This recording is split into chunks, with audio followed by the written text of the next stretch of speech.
Me lembro e tenho saudade do tempo que vai ficando, do tempo de boiadeiro que eu vivia viajando.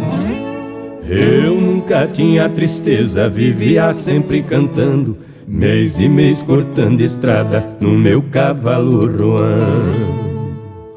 Sempre lidando com gado, desde a idade de 15 anos. Não me esqueço de um transporte, 600 bois cuiabanos.